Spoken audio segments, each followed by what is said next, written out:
Hi everyone, welcome to SS happy for ever channel. ఈ రోజు వీడియోలో మనం డ్రై ఫ్రూట్ లడ్డు ఎలా చేసుకుంటామో చూద్దాము. అది కూడా నేను 15 ఇంగ్రీడియంట్స్ కలిపాను ఇందులో.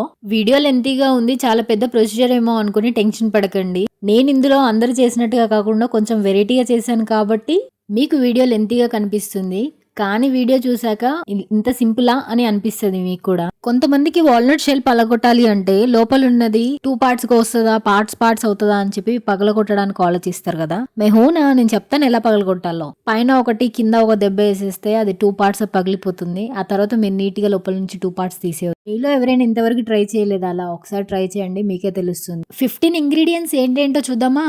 మీరు ఏదైనా ఒక కప్ సెలెక్ట్ చేసుకొని అన్ని ఆ కప్ తగినట్టుగానే కొలతలు తీసుకోండి. నేను తీసుకున్న కప్పుకు తగినట్టుగా కొలతలు చెప్తున్నాను. 1 cup వాల్నట్స్, 2 cup బాదం, 2 cup క్యాషూ, 1 cup పిస్తా. ఇప్పుడు చెప్పేవన్నీ హాఫ్ కప్.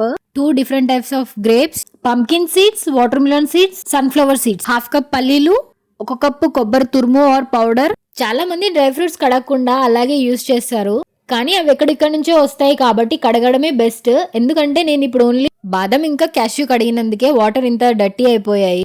అలా అని అన్ని కడగలేదు, అంటే ఓన్లీ పిస్తా ఇంకా వాల్నట్ కడగలేదు, బికాస్ అవి షెల్ నేనే ఓపెన్ చేశాను కాబట్టి.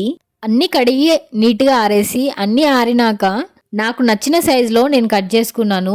ఎందుకంటే ఇప్పుడు మనం నెయ్యిలో ఫ్రై చేస్తాం కాబట్టి ఇంత పెద్దగా ఉంటే మనకు లడ్డు చుట్టడానికి కూడా కష్టం అవుతుంది. అందుకని మనకు నచ్చిన సైజులో కట్ చేసుకోవచ్చు. నేను మరీ చిన్నగా ఉన్న సీడ్స్ ని కట్ చేయలేదు, ఓన్లీ పెద్దగా ఉన్న వాల్నట్, పిస్తా, క్యాషూ ఇంకా బాదం కట్ చేశాను.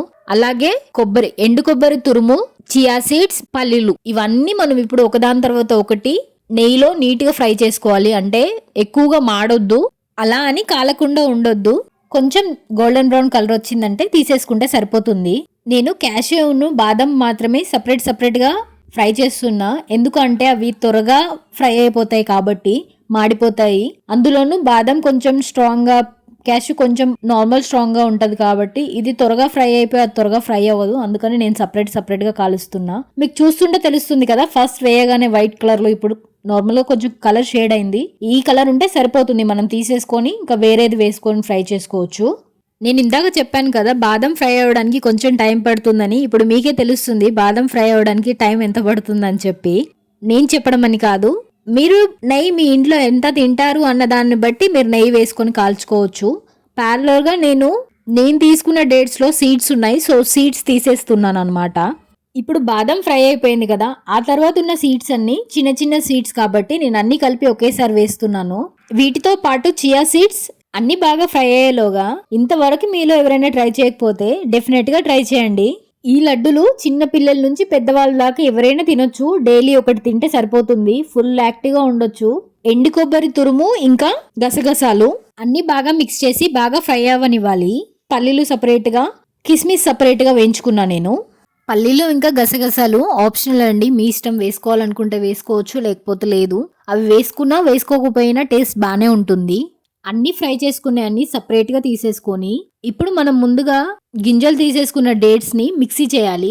మిక్సీ చేసేటప్పుడు నేను చేసిన మిస్టేక్ ఏంటి అంటే పల్లీలు వేసి మిక్సీ చేశాను. మీరు అలా చేయకండి, ఓన్లీ డేట్స్ ని మాత్రమే మిక్సీ చేసి నెయ్యిలో కొంచెం ఫ్రై చేయండి. కొంచెం ఫ్రై అయ్యి పచ్చివాసన పోయినాక ముందుగా మనం నేతిలో డీప్ ఫ్రై చేసుకున్న అన్ని డ్రై ఫ్రూట్స్ ని ఇందులో వేసి బాగా మిక్స్ చేయాలి. ఆ తర్వాత లడ్డూలు చేయడానికి అని చెప్పి హ్యాండ్ కి కొంచెం మనం నెయ్యి రాసుకొని లడ్డూలు చేయాలి, లేదు అంటే హ్యాండ్ కి మొత్తం అతుక్కుపోతుంది. నాకైతే ఒక 50 వరకు లడ్డూలు అయినాయి. నేను 1 month పైగానే తిన్నాను, ఖరాబ్ అసలు కాలేదు. ఫ్రిడ్జ్ లో అయినా స్టోర్ చేయొచ్చు, నార్మల్ గా బయట అయినా స్టోర్ చేయొచ్చు. ఎలా స్టోర్ చేసినా ఇవి పాడవవు, బట్ వాటర్ పడకుండా మాత్రం చూసుకోవాలి, నీట్ గా చేయాలి. చేసేటప్పుడు నేను అన్ని లడ్డూలు చేయలేదు, కొన్ని లడ్డూలు చేశాను, కొన్ని కుకీస్ టైప్ కూడా చేస్తున్నాను. చిన్నపిల్లలకి ఇవ్వాలి అంటే కుకీస్ టైప్ చేయండి, చిన్నపిల్లలు పెద్దవాళ్ళు ఇష్టంగా తినొచ్చు ఎలా చేసుకున్నా కూడా. షుగర్ ఏం లేకుండా కూడా చాలా టేస్టీగా ఉంటాయి. ఎవరైనా ఇప్పటివరకు ట్రై చేసి ఉండకపోతే ఒకసారి ట్రై చేయండి, మీకు డెఫినెట్ గా నచ్చుతుంది. అండ్ మీరు చేయాల్సిందల్లా SS happy for ever YouTube channel ని, SS happy for ever Instagram page ని ఫాలో అవ్వండి. నా వీడియో ఇంతగానం చూసారు కదా, ఒక చిన్న లైక్ చేసి మీకేమనిపించిందో కామెంట్ చేయండి. అండ్ ఇంకా నా ఛానల్లో ఏం వీడియోస్ కావాలని అనుకుంటున్నారో కామెంట్ చేయండి.